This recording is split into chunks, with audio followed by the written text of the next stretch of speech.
So this is the first episode of RV Dream Makers on YouTube. We had some other videos of vacations and stuff on there, but this will be the first episode starting our full-time journey.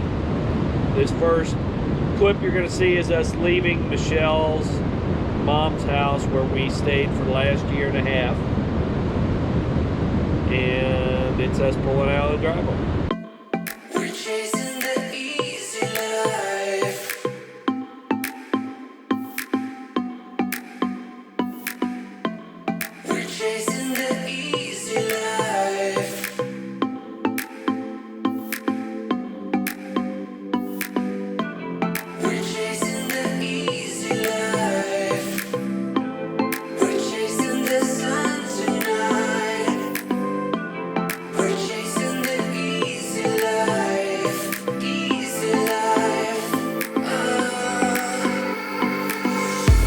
Second clip, we stayed at, after visiting my Aunt Peggy in Bloomfield, Missouri. And we hadn't seen them, and my uncle, or my cousin Ed. Yes, I have a cousin Eddie. And my other cousin Robin. We visited with them for a couple hours. We hadn't seen them in probably 4 or 5 years.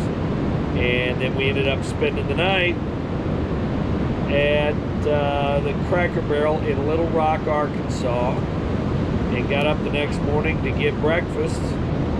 They had a shortage of workers and a lot of people. It was really busy, and we ended up getting our meals free by the manager because it was just a big mess. It probably took 45 minutes. So that was nice of them. And here's this. Okay, first night of retirement and our first trip. We ended up staying in a JCPenney parking lot because Cracker Barrel, which is right here, said we could. So we spent the night here. It's pretty nippy and windy, probably 37 degrees. Had to run the heater most of the night. It was pretty chilly, but getting ready to pull out to head to West Monroe, Louisiana, and Landry's Vineyard. Okay, this clip is a winery in West Monroe, Louisiana, and we found this on Harvest Host. Now, if most of you don't know what Harvest Host is, you pay a fee for a year. We got a discount for a special time or whatever, so it was only, I think, $83 for the whole year.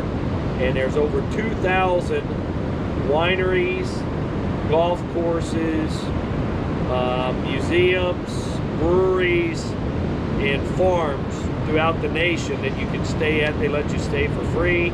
99% of them don't have any hookups, so you'll see in the videos of Landry's Vineyard, you know, we got some pretty good drone footage, and here's that clip.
pounds. Which and is? our 3 quarts, number 4 through 13.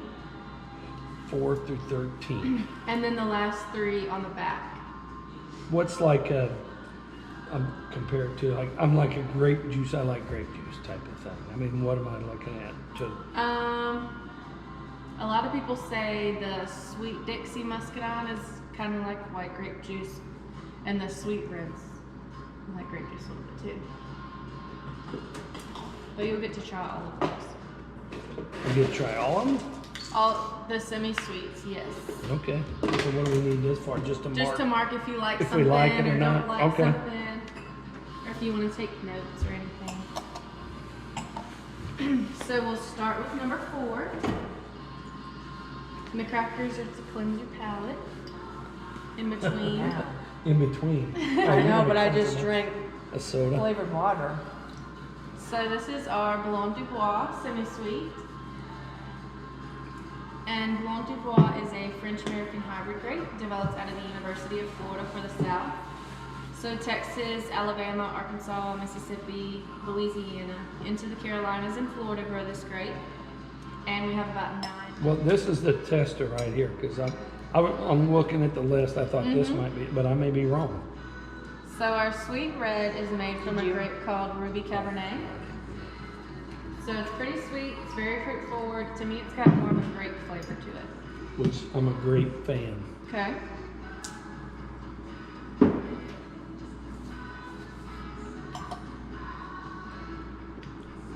That was really good. Yeah. Oh, he's finishing that one. We got one. We do tours on Yeah, Saturdays too, by appointment. So if y'all are still here, I think it's gonna be at 1 o'clock That's what's today. Friday. Oh, Isn't it terrible? We don't even know what day it is. That's what I didn't So realize we'll be here tomorrow was tomorrow, Saturday right? either. oh, that'd be awesome. Yeah. We need to make an appointment. So we get to see how you guys make it.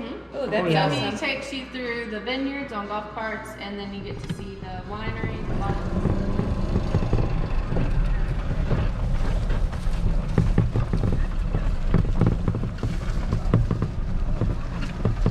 Look at that lovely fifth wheel. Yeah. All right, I'm Jeff Landry with Landry Vineyards. I'm the winery and winemaker and owner here at Landry Vineyards. Libby, my wife, inside, the little black-headed lady. She's my wife and co-owner, of course.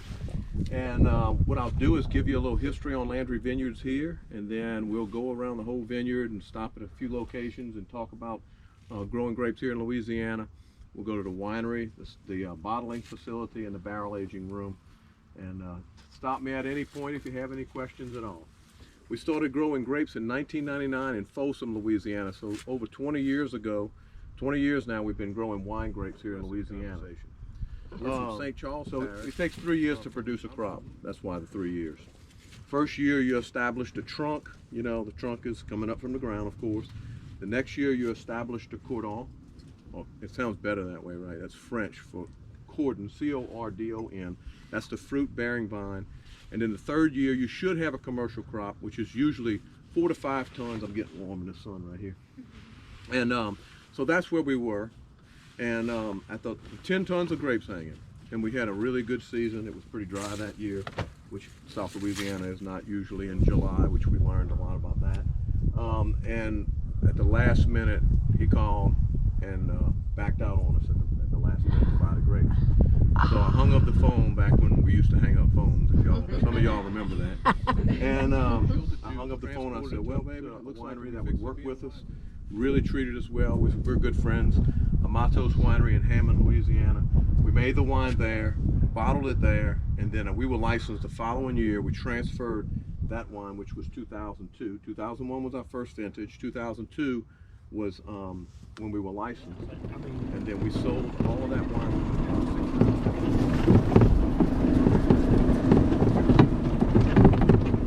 Organic matter is typically an issue with sandy hills. So we're constantly building up organic matter. Another way you build up organic matter is planting a cover crop.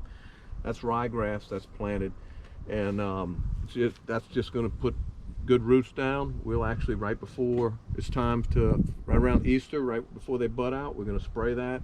All that root structure dies, becomes organic matter and we're about to fertilize it too, so we can get some good roots down.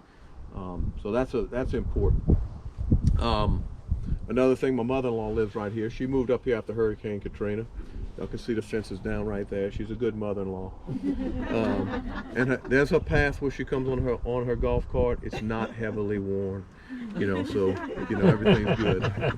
She's great. I get along fine with her. But anyway, yeah. So my mom and dad are 10 minutes up the road, and they moved here after Katrina. And Libby's aunt's right here. Her husband works for us full time. You know, so you get one Cajun family, you get more. We just finished pruning these grapes right here.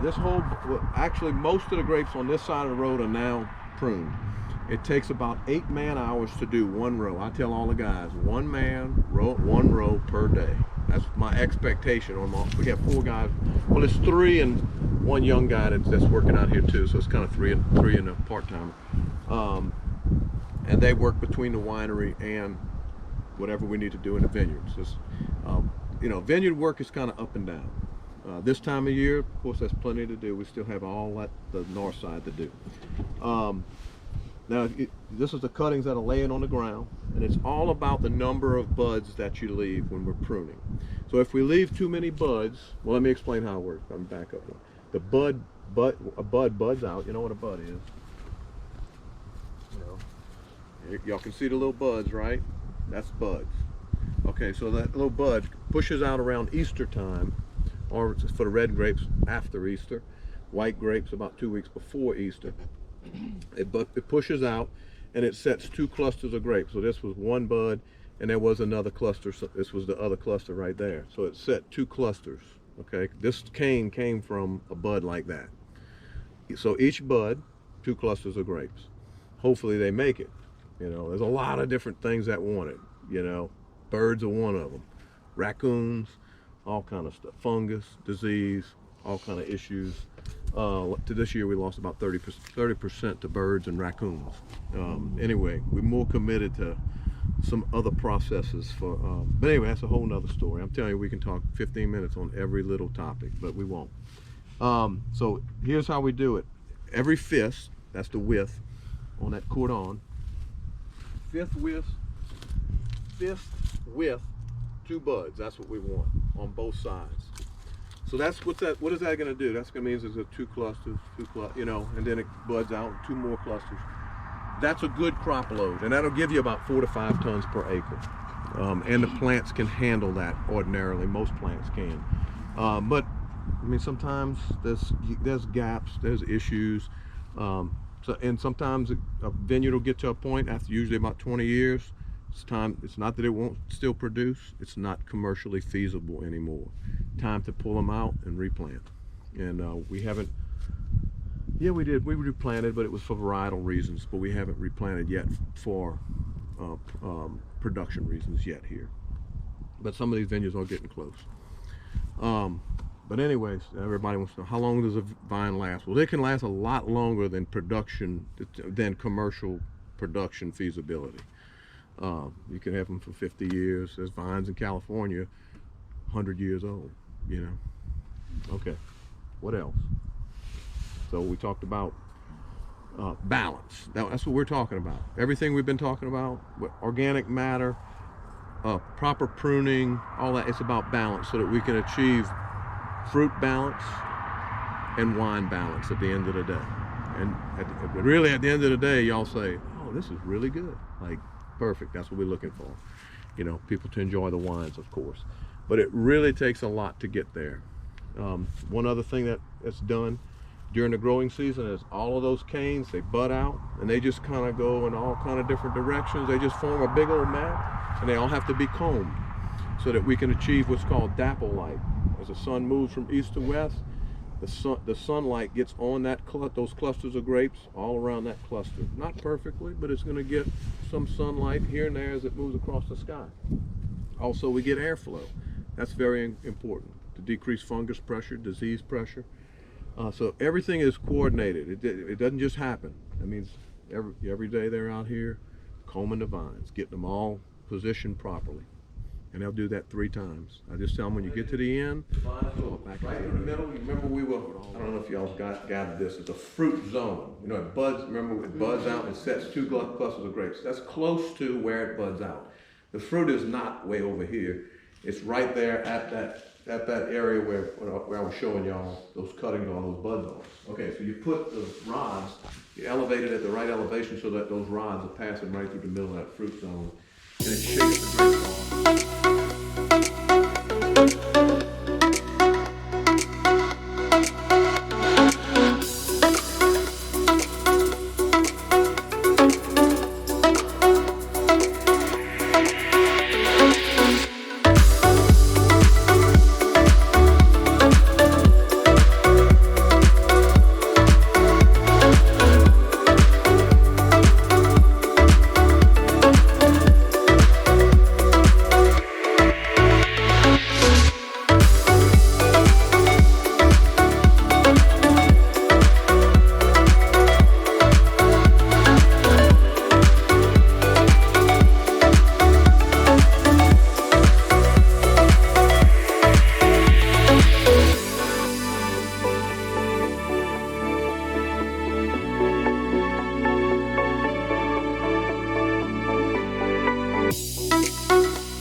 Okay, this last clip is our visit to Duck Commander. I guess since the show went off in 17, it's kind of gradually declined in interest. A lot of the shelves were empty. There wasn't really much going around. We did go down to Haskell's Donuts, and they were everything that they said on the show. They're really good homemade donuts, really good. And here's that clip. Okay, we're at Duck Commander. We got ducks. Oh yeah. Okay. Up.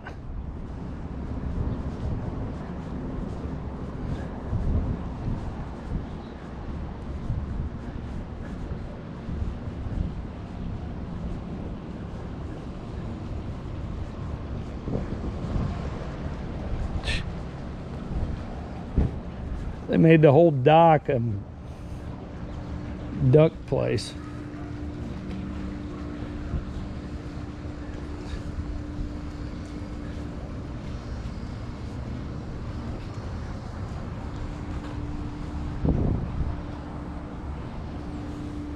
Video it.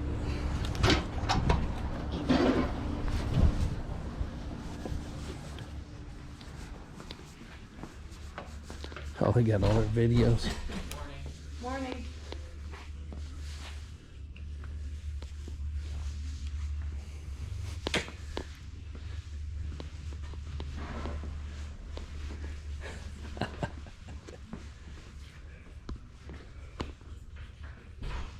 On their books.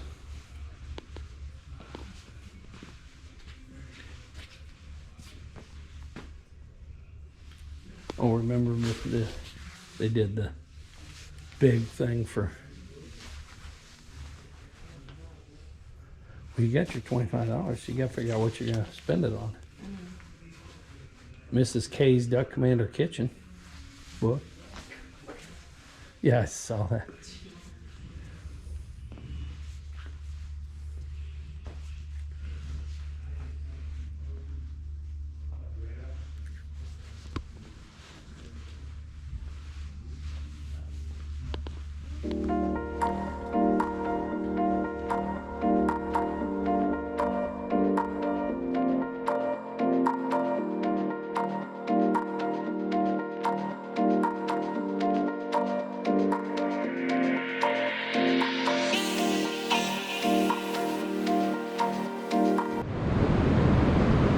if you like this video, or hopefully, you know, you're interested, we're going to get better as we travel across the country.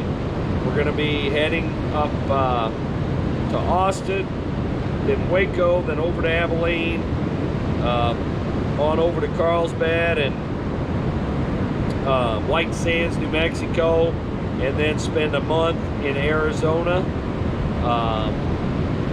Please subscribe down below and hit the notification bell so you can get notified of new videos when we put them on. Make sure you hit the like button down there. Hopefully you like this video. Michelle, anything else? Stay tuned for our next spot. Yep, as you notice, we're already here, so that's in the next video. So remember, God loves you, but Jesus saves you.